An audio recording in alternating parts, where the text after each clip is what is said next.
প্রতীকের যে তালিকা, সে তালিকা চেঞ্জ করেছে। জনাব মাসুদ কামাল, যেটি জনাব ফয়েজ আহমেদ বলছিলেন যে এই যে নির্বাচন হবে কি হবে না সেটি নিয়ে মানুষের মধ্যে যে অনিশ্চয়তা, সেখানে উনি বলছেন যে রাজনৈতিক দলগুলোর যেহেতু প্রস্তুতিতে এখনো কিছুটা ঢিলেঢালা ভাব আছে, সেই জন্য এটি হয়ে থাকতে পারে। সরকারের দিক থেকে উনি প্রস্তুতির তেমন কোনো অভাব দেখতে পাচ্ছেন না। আপনি কি একমত? না, এটা নিয়ে একমত দ্বিমত কোনো বিষয় না। উনি সরকারের পার্ট হিসেবে উনি মনে করছেন যে সরকারের কোনো ঘাটতি নাই। সরকারের কোনো ঘাটতি আসলে আমিও দেখি না, মানে দৃশ্যমান কোনো ঘাটতি কিন্তু নাই।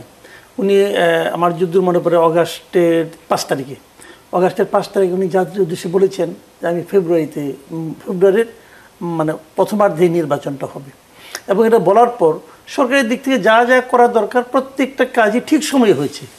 উনি তারপরে দিন ইলেকশন কমিশনকে চিঠি দিয়েছেন, ইলেকশন কমিশন প্রস্তুতি নিয়েছে, ইলেকশন কমিশন বলেছে তারা ডিসেম্বরে করবে, তফসিল ঘোষণা করবে। এগুলি কিন্তু খুব স্বাভাবিক। যদি নির্বাচনটা নিয়ে কোনো দ্বিধাদ্বন্দ্ব নাও থাকতো এগুলি হতো, এটাই এভাবে হয়। কিন্তু সরকারের দিক থেকে আপনি কোনো রকম ঘাটতি আছে এটা বলার কোনো সুযোগ আমি দেখি না অন্ততপক্ষে। কিন্তু তারপরে বাস্তবতাটা কি? বাস্তবতায় যে আজকে আপনি দেখেন আসলাম, আমি আসার সময় আপনি ড্রাইভারও জিজ্ঞেস করে স্যার নির্বাচন কি হচ্ছে কিনা। সবাইকে দিনের মধ্যে এই প্রশ্নের মুখোমুখি হন না এমন লোক পাবেন না আপনি। তো এই প্রশ্নটা আসছে কেন? এই হলো প্রশ্নটা। এটা হলো গিয়ে আমি বারবার বলছি, এটা আসলে ডক্টর ইউনূসের অর্জন। এটা যে দেশের লোক ওনাকে বিশ্বাস করে না, এই দেশের লোক ওনাকে বিশ্বাস করে বসাইছিল, এই দেশের লোক এখন ওনাকে বিশ্বাস করে না। এখন উনি কী করেছেন এটা উনি ভালো জানেন। এটা আমরা বললে কী করবো? হয়তো আমি যা বলবো তার চেয়েও বেশি কিছু, এটা তো আমি বলবো না। কিন্তু মানুষের একটা ধারণা তৈরি হয়েছে, এটা মানুষের মধ্যে একটা ধারণা কেমনি করে তৈরি হয়েছে, হয় ওনার কারণে, অথবা ওনার সঙ্গে যারা আছে তাদের কারণে, অথবা ওনার সঙ্গে যারা আছে তাদের কথাবার্তায়। কেউ যদি বলে বসে যে 52 বছরে কেউ কিছু পারে নাই, আমরা এসে করতেছি, এর অর্থটা কি? এর অর্থ পলিটিশিয়ান হবে না আমরাই করবো। ভাই মানুষ তো নানা ধরনের ব্যাখ্যা করে কিন্তু, এবং সেখানে উনি সরাসরি পলিটিক্যাল পার্টিগুলো ব্লেম দিচ্ছেন একজন উপদেষ্টা। তখন কি হয়, সব পলিটিক্যাল পার্টিগুলোই তো কিছু কিছু লোক আছে, তারাও তো বিভিন্ন জনের সঙ্গে আলাপ করে। সেই আলাপটা কি উপদেষ্টাদের পক্ষে যায়, এই সরকারের পক্ষে যায়?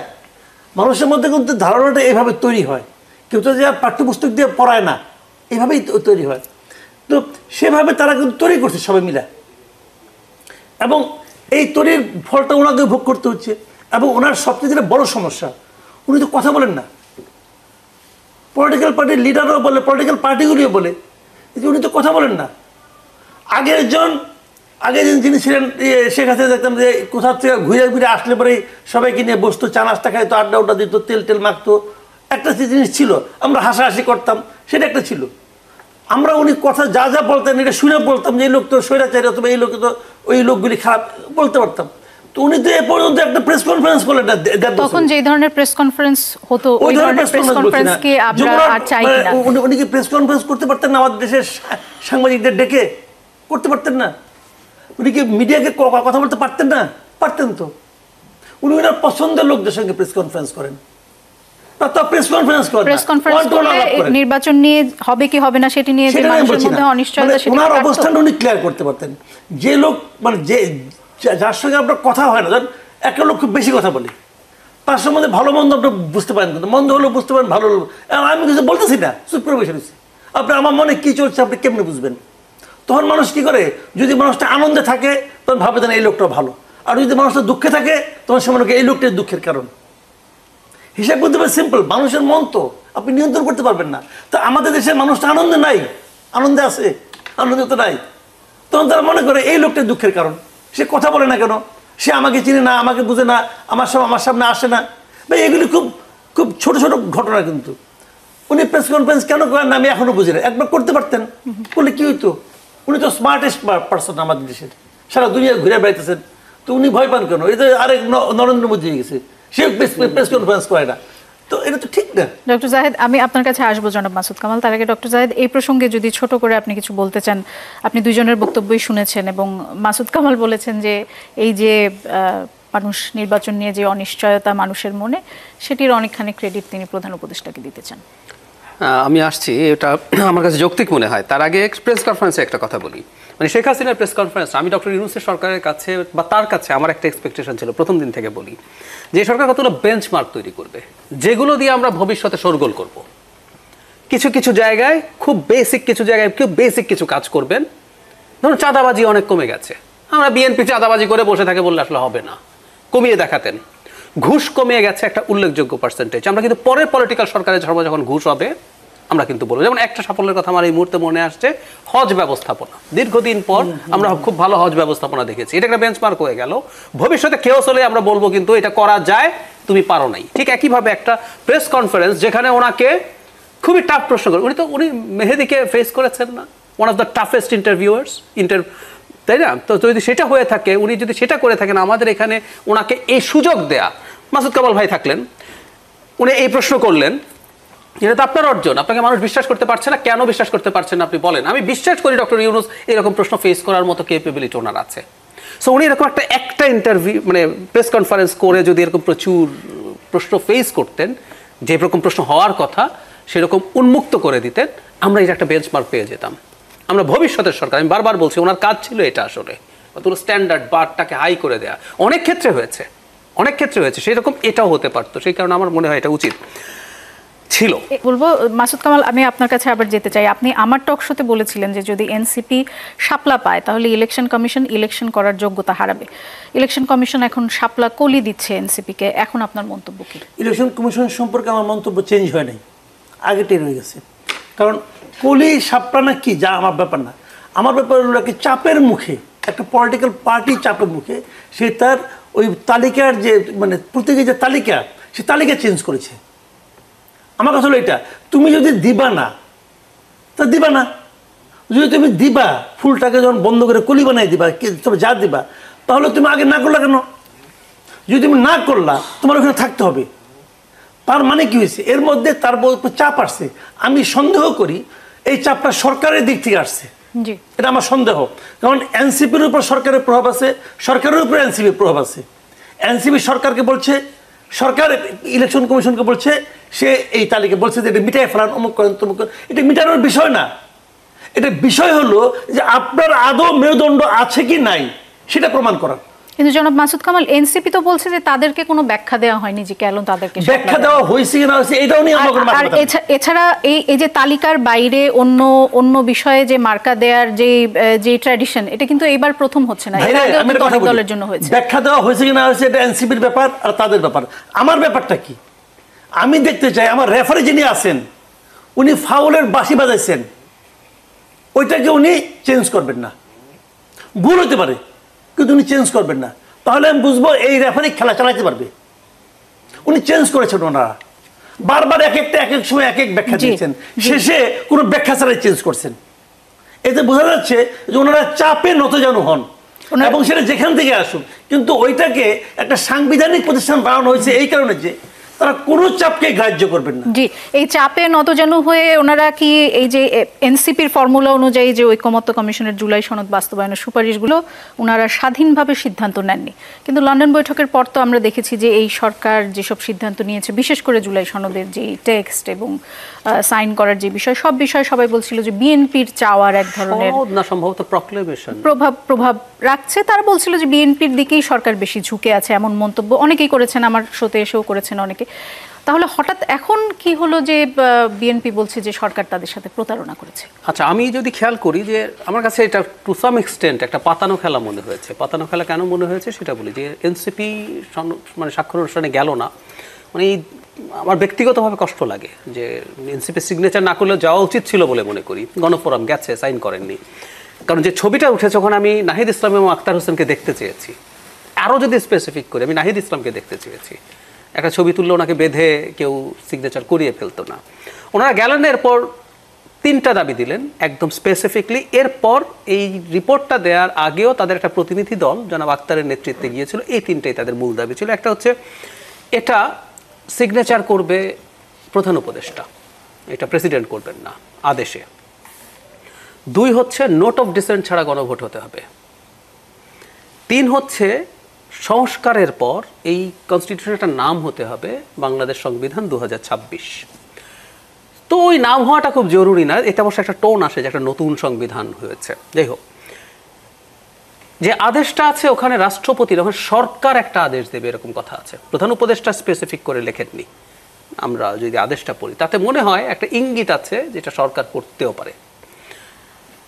গণভোটে নোট অফ ডিসেন্ট নিয়ে প্রশ্ন, গণভোটে নোট অফ ডিসেন্ট রাখা হয়নি, যে গণভোট যে যাবে সেখানে নোট অফ ডিসেন্ট থাকবে না, এটা আমি নিশ্চিত হয়েছে ঐক্যমত্য কমিশনের একজনের সাথে। কিন্তু যে 48টি ধারায় গণভোট হচ্ছে তার 36টিতে বিভিন্ন দল নোট অফ ডিসেন্ট দিয়ে রেখেছে। জি, সো নোট অফ ডিসেন্ট ছাড়া যাবে, এটাও 36টি না 18টা, এনসিপি 48টার 18টায়, না, 84টা সব দল 36টাই ছিল। মিলে 36টা ধারায়। না, সব দল মিলে 18টায়।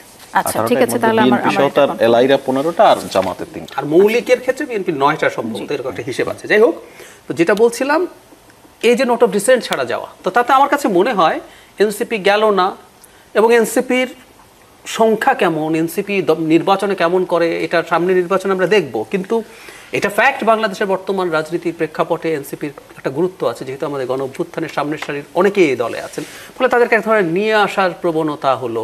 এখন এই জন্যই বলছি জিনিসটা একটা স্টেজড গেম হতে পারে। আমি বলছি না যে সরকারের টপ জানে, কিন্তু এই যে আমি যাবো না, আমি একটু রাগ করেছি, আমার মানভঞ্জন করা হোক, মানভঞ্জন করার জন্য এগুলো যোগ করা হলো, করে তাদেরকে নেওয়া হলো, কারণ তাদের সর্বশেষ দাবির সাথে সরকার কমপ্লাই করছে। অথচ আমি আরও একটু যোগ করি, ঐক্যমত্য কমিশনের তাদের কার্যপরিধির মধ্যে বাস্তবায়ন কিভাবে, এটা ছিলই না প্রথম যে অর্ডার। জুলাইতে তারা রিপোর্ট দিচ্ছিলেন, দিয়ে তারা বলছিলেন পরবর্তী সংসদ যেটা নির্বাচনে গঠিত হবে তারা 2 বছরের মধ্যে এটা করবে। পরবর্তীতে এনসিপি তার সাথে জামাত এবং আরও কয়েকটা দল মিলে দাবি তুলল, না এটাকে বাস্তবায়নের আইনি ভিত্তি দিতে হবে। এরপরে 2.5-3 মাসের ঘটনা আবার যুক্ত হলো। সো খেয়াল করুন, একটার পর একটা জিনিস এই ক্ষেত্রে তাদের চিন্তায়, তাদের চাপে এই জিনিসগুলো তৈরি হয়েছে, এবং সর্বশেষ যেভাবে এটাকে প্রস্তাবিত হলো, প্রস্তাবনা করা হলো, সেটা দেখে মনে করার কারণ আছে অ্যাটলিস্ট। কেন করবে এটি সরকার? আপনার কাছে ব্যাখ্যা কি এটার? আমি ঠিক জানি না, মানে একটু বলে যদি ফেলি, সেটা হচ্ছে ঐক্যমত্য কমিশনকে আমি প্রশ্নবিদ্ধ করি। সেটা হচ্ছে ঐক্যমত্য কমিশনের কাজ ছিল, ঐক্যমত্য কমিশন না। ডক্টর ইউনুস ডেইলি স্টার সম্পাদকের সাথে একটা ইন্টারভিউ দিয়েছিলেন তার দায়িত্বে আসার কয়েক মাসের মধ্যে। ওই পত্রিকা, এটা ভিডিও ইন্টারভিউ পাওয়া যায়, ওই পত্রিকার হেডলাইন ছিল আমরা সরকার নয়, আমরা ফ্যাসিলিটেটর। একটা সরকারকেই তিনি নিজে ফ্যাসিলিটেটর বলছেন। শুধু সেটা না, আমি একটু যোগ করি, ওই ইন্টারভিউ যে কেউ দেখতে পারেন। তখন সংস্কার কমিশনগুলো কাজ শুরু করেছে, তাকে জিজ্ঞেস করা হয়েছিল এই কমিশনগুলো কি হবে, তারপর কি করবেন। উনি বলছেন সংস্কার কমিশনগুলো কাজ শেষ করবে, তারা সংস্কার প্রস্তাব দিবে। ধরুন এভাবে বলছেন 100টা সংস্কার প্রস্তাব আসলো, আমরা আলোচনা করব, 10টায় যদি সবাই একমত হয়, সেই 10টা সংস্কার করব, তারপর নির্বাচন দেব। যদি একটাও কেউ একমত, সবাই একমত না হয়, সবার মানে একটাও হয় নাই এমন যে সবাই একমত হয়েছে, সংস্কার করব না, নির্বাচন দিয়ে দেব। সো ঐক্যমত্য কমিশন নিয়ে প্রশ্নটা এই কারণে আসে যে ঐক্যমত্য কমিশন আসলে এখানে ফ্যাসিলিটেটরের রোল প্লে করার কথা ছিল, এবং ঘটনাচক্র আমাদের প্রধান উপদেষ্টা এটা চেয়ারম্যান। কিন্তু আমাদের দেখে মনে হয়েছে তাদের একটা স্টেক আছে, তারা তাদের এবং পরিস্থিতি তৈরি করছেন। আমরা পরবর্তীতে এখনো অফিসিয়ালি অনেক পত্রিকায় নিউজ আসছে যে এই রিপোর্ট দেওয়ার আসলে এক ধরনের চাপ তৈরির প্রবণতা আছে, ধরুন বিএনপিকে, যে তুমি এটা মেনে নাও, বা খানিকটা জামাতের কথাও বলা হচ্ছে তুমি এটা মেনে নাও, তাহলে আমরা এই যে একটা মাঝামাঝি জায়গায় আসি। এগুলো ঐক্যমত্য কমিশনের কাজ ছিল না। ঐক্যমত্য কমিশনের কাজ ছিল যতটা সম্ভব ফ্যাসিলিটেট করা, যুক্তিতর্কের মাধ্যমে ফ্যাসিলিটেট করে যে জায়গায় সবাই মোটা দাগে একমত আছে ততটুকুর মধ্যে নিয়ে আসা। সেই কারণে আমি মনে করি যে ঐক্যমত্য কমিশন আসলে তার নিজস্ব একটা এজেন্ডা আছে, এবং সেই এজেন্ডা এনসিপির সাথে খুবই অ্যালাইন করে। শুধু সেটা না, আমাদের মূল সংকটের যে জায়গা সেটা হচ্ছে কনস্টিটিউশন রিফর্মস কমিশনের যে প্রাথমিক রিপোর্ট ছিল, তারপর সেখান থেকে গেলে ঐক্যমত্যতে এসছে। আপনি এনসিপির যা চাওয়া আছে, আপনি ফাইনাল রিপোর্ট দেখবেন, সেটাও খুবই মিল আছে। জনাব মাসুদ কামাল, আপনি কি এই বিষয়ে একমত যে এনসিপির ফর্মুলা অনুযায়ী ঐক্যমত্য কমিশনের জুলাই সনদ বাস্তবায়ন? একটা জিনিস একটু যোগ করি, এটা এনসিপির ফর্মুলাটা এনসিপির মুখ দিয়ে বেরিয়েছে, এটা এনসিপির যে শুধু তা না, এর সাথে আরো অনেকে যুক্ত আছেন, এবং আই ডাউট ঐক্যমত্য কমিশনেরও যারা আছেন তাদেরও চিন্তা ওই দিক দিয়ে আসলে প্রেজেন্টেড হয়েছে। জি, আমি যদি একটু রিফ্রেশ করি যে ঐক্যমত্য কমিশন যে সুপারিশ দিয়েছেন জুলাই সনদ বাস্তবায়নের জন্য, সেটি আসলে এনসিপির দাবি মেনে নেওয়ার জন্য সেইভাবে করে রিফর্ম করা হয়েছে। আপনি কি সেরকম মনে করছেন? সরকার এনসিপির দিকে ঝুঁকে পড়েছে? আমি শিওর না, মানে আমি এক্ষেত্রে মনে করি যে আমার ঐক্যমত্য কমিশনেরই নিয়ত নিয়ে সন্দেহ আছে। মানে এই সারপ্রাইজগুলো কেন আসলো? এই সারপ্রাইজ না, এটা ওনাদের মতলব, এই ঐক্যমত্য কমিশনের মতলব এটা। আমি ঐক্যমত্য কমিশনের শুরু থেকে এরা আমি পক্ষে না, তো আমি জানি এরা এই আকামগুলি করবে, জাস্ট আকাম করে থুয়ে গেছে, তারা এগুলি করতেছে, ইচ্ছা করে করতেছে। এটা আওলা বাজায় এনে নির্বাচনে মানুষের মধ্যে অনিশ্চয়তা তৈরি হবে। এবং মানে এটা কেন যে এটা করলো, তারা এটা করলো মানে কি, তারা এটা করবে আমি মোটামুটি জানতাম, এই ধরনের কী করবে আমি জানতাম না, বাট এরা যে ভালো কিছু করবে না এটা আমার ধারণা ছিল। কারণ আমার কাছে প্রথমেই মনে হয়েছে, আপনি যদি প্রথমেই সিদ্ধান্ত নিয়ে থাকেন যে আপনি কি করতে চান, তারপরে এতগুলো লোককে আপনি বসাইছেন, তাদের মাথা দিয়ে আলটিমেটলি কিন্তু আমার মাথার মধ্যে এটি আছে যে আমি ওইদিকে নেওয়ার চেষ্টা করবো, নিতে পারলে পারলাম, না পারলে যতটুকু পারলাম ওই মানে ঘুরে ফিরে কিন্তু এক জায়গায়। এই আলী রিয়া সাহেব তো এই সরকার আসার পরেই তার একটা ফর্মুলা, সে এসে তো একটা থিওরি দিলেন যে এই সংবিধান রাখায় পরিবর্তনও করা যাবে না, সংস্কারও করা যাবে না, সংবিধান পুনর্লিখন করতে হবে। এই প্রজেক্টে উনি এখানে আসছেন, আসার পর তারপরে আবার পাইছেন বিরাট দায়িত্বটা। হয়তো উনি করতে পারেন নাই, অন্যদের চাপে পারেন না, বিভিন্ন পলিটিক্যাল পার্টি চাপে পারেন না, বাট উনি পরিশীলিত ভঙ্গিতে ওনার প্রজেক্টে উনি ছিলেন এখানে, এবং এটা উনি ভালো করেননি কাজটা। এই যে এখন যেটা হয়েছে, এখন কি হয়েছে, এখন তো আপনার সংবিধানটা কীভাবে সংস্কার হবে এটা নিয়েই তো একটা মানে একটা গোলমাল পাকিয়ে গেছে। দেখেন একটা জিনিস আমি বলি, যে সংবিধান সংস্কারের পরিষদটা করবে আর কি, যারা যারা ইলেক্টেড হয়ে এমপি হয়ে আসবে, যে যারা হয়ে আসবে, তারা এই আদেশের মাধ্যমে এই যে সনদের এটাকে পূরণ করবে, বাস্তবায়ন করবে, এবং এর বাইরে তারা কিছু করতে পারবে না। ওখানে কিন্তু বলে দেওয়া আছে ইয়েতে, এর বাইরে তাদের কোনো এখতিয়ার নেই কিছু করার। কেন? তাহলে ওই লোকগুলি সারা দেশের প্রতিনিধি, ওরা তো ভাই সারা দেশের প্রতিনিধি। আর আপনার এখানে কি 30টা দল তো 30টা রে ভাই, 52 দলের মধ্যে 30টা দল আপনার। এই দলে এদের আপনি কী বুঝাচ্ছেন, কী বুঝছে এরা বললে হয়ে গেল? সারা দেশের মানুষের কোনো সে নাই, সারা দেশের থেকে যারা নাকি নির্বাচিত হয়ে আসবে 300 জন, তাদের কোনো সে থাকবে না। আপনি যা করছেন এর বাইরে তারা কিছুই করতে পারবে না। কেন? আপনি কে? তাকে তো আমি মানি না, অন্যদের আমার আলাপ বাদ দেন। কারণ আমি তার দেশপ্রেম নেওয়ার সন্দেহ আছে। যে লোক অন্যকে দেশের নাগরিকত্ব নেয়, সে লোক দেশপ্রেমের প্রতিযোগিতায় আমার সঙ্গে হারবে। ও কথা ভাই পরিষ্কার। তার আরেক দেশের নাগরিকত্ব নেওয়া লাগে কেন? কেমন লাগে? কারণ সে এই দেশটাকে তার বসবাসের যোগ্য মনে করে না, এই জন্য সে এক দেশের নাগরিকত্ব নিতে। ঠিক আছে, তখন বলবে যে আমি আওয়ামী লীগের চাপে গেছিলাম, অমুক গেছিলাম। ঠিক আছে, আপনি এখানে আসছেন, ওই নাগরিকত্ব সাইডে আসেন, তাহলে আমি বুঝবো দেন আপনার মধ্যে এই দেশের মধ্যে ভালোবাসাটা আছে। সে তো শুরুতেই ডিসকোয়ালিফাইড, তার তো নিয়ত খারাপ। এবং যখন সে আমেরিকার নাগরিকত্ব শপথ দিছে, তখন সে বলে নাই ওখানে যে উনি পরবর্তী সময় আমেরিকার স্বার্থ সংরক্ষণ করবে, বলে নাই তো। সে এটাই করতে আসছে, সে তার সঙ্গে মনির হায়দার একই জিনিস। তবে এগুলি করে তো লাভ নাই। তো এখন এগুলি আমাদের দেশে উনি এখানে আমাদের প্রধান উপদেষ্টা উনি বিদেশি লোকদেরকে পছন্দ করেন, এদের খুঁজে পাবে মনির হায়দার কই, বলবে না উনি আবার আসবে, গেছে তো রে ভাই। তো এইগুলি কি বলবেন আপনি? বিবিসি বাংলা একটি প্রতিবেদন প্রকাশ হয়েছে, আপনি দেখেছেন নিশ্চয়ই। এটা শিরোনাম হচ্ছে ঐকমত্য কমিশনের সুপারিশ নিয়ে বিএনপি কি কিছুটা বেকায়দায় পড়েছে। আপনি কি মনে করেন যে বিএনপি এখন বেকায়দায় পড়েছে? বিএনপি সাময়িকভাবে বেকায়দায় পড়েছে। বিএনপি যদি তাদের অবস্থানটাকে জনগণের কাছে ক্লিয়ার করতে না পারে, তাহলে তাদের বিরুদ্ধে যে ওই অভিযোগটা উঠেছে না যে তারা সংস্কার চায় না, এটা কিন্তু এস্টাবলিশড হয়েছে। এটা কিন্তু বলছে, দেখেন যারা বলছে যে বিএনপি সংস্কার চায় না, তারা কি জানে না বিএনপির আপত্তিটা কি কারণে? তারা তো জানে, তারা কি ওই কথাটা বলে না তো। বিএনপির সঙ্গে তো প্রতারণা করা হয়েছে, এই আলী রিয়াজ মনির হায়দার এত প্রতারণা করছে বিএনপির সঙ্গে। বিএনপি এইভাবে তো আসা উচিত ছিল না। আপনার নোট অফ ডিসেন্ট করে থাকবে না কেন? কিন্তু বিএনপির সব নোট অফ ডিসেন্ট কি যৌক্তিক ছিল জনাব মাসুদ কামাল? যৌক্তিক তো আমার ব্যাপার না, তো এটা তো আমি দেখবো না, আপনি দেখবেন না। যৌক্তিক কিনা বই গণভোটে পাবলিক দেখবে। কিন্তু সে তো এটা বলেছে, যেমন আপনি এখানে 3 জন আলাপ করতেছি, ধরা যাক এখন ধরেন আমি খুবই অযৌক্তিক কিছু কথা বললাম, যখন এটা অনিয়ার করবেন আমারটা বাদ দিয়ে দিবেন, তত বাদ দিবেন না, আমারটা তো বাদ দিয়ে দেন, তাহলে তো এই আপনার প্রোগ্রামটা পূর্ণাঙ্গ রূপ পারে না, এটা খণ্ডিত হয়ে গেল, বিকলাঙ্গ হয়ে গেল। এটা আপনি করতে পারেন না।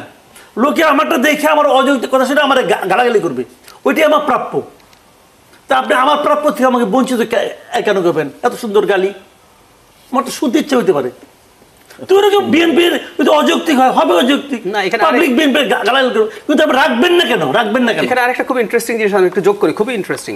বিএনপির নোট অফ ডিসেন্ট বাদ দিতে চাইছেন। আচ্ছা, আমাদের এইভাবে যদি চিন্তা করি, বিএনপির নোট অফ ডিসেন্ট গুলো কি একটা আইডিয়াল সিচুয়েশনে গণভোটে যেত? এই প্রশ্নটা আমরা করি না। একটা আইডিয়াল কনস্টিটিউশন কিভাবে তৈরি হয়? একটা গণপরিষদ তৈরি হয়।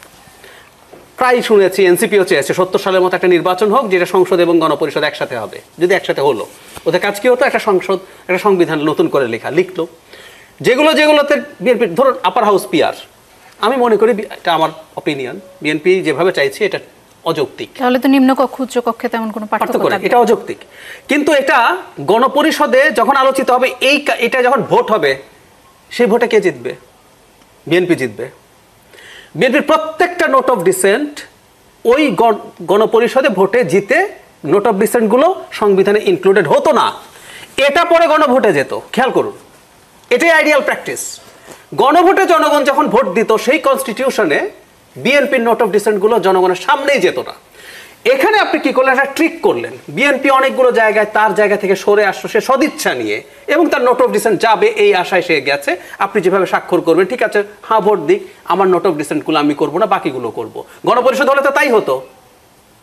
এখানেই প্রতারণাটা প্রথম থেকে বিএনপির সাথে, মানে এই ধরনের চালাকি শয়তানি করে আসলে কোনো ভালো কিছু না। আমি আমাদের পলিটিক্যাল স্ফিয়ারটাকে নষ্ট করার পরিস্থিতি তৈরি হয়েছে বলছি। আপনি কি মনে করেন যে বিএনপি তাহলে এখন গণভোটের বিপক্ষে অবস্থান নেবে, বা বিপক্ষে অবস্থান নিলে কি সেটি তাদের না, পক্ষে আমি যাবে? মনে করি বিএনপি যে বাস্তব ভাই যেটা বলছেন, which is very right. BNP দুটো স্পেসিফিক দাবি আছে। একটা হচ্ছে ভোটের দিন হওয়া, কারণ ভোটের দিন হতে হবে কেন আমি এবার এটাও বলি। মানে বেশি কথা বলছেন ইদানিং জামায়াতের মানুষজন, ওনারা যেহেতু অনেকদিন পর খুব গুরুত্বপূর্ণ হয়েছেন, উনি বলছেন, একজন জামায়াতের দ্বিতীয় নেতা, প্রধান নেতা বলছেন, গণভোটটা নভেম্বরের যুক্তি কি গণভোট হয়ে যেতে হবে, জাতীয় নির্বাচন টাইমে নাও হতে পারে, এবং জাতীয় নির্বাচনের চাইতে নাকি গণভোট বেশি ইম্পর্টেন্ট। মানে আমরা গণতান্ত্রিক একটা ব্যবস্থায় বসে এগুলো শুনছি।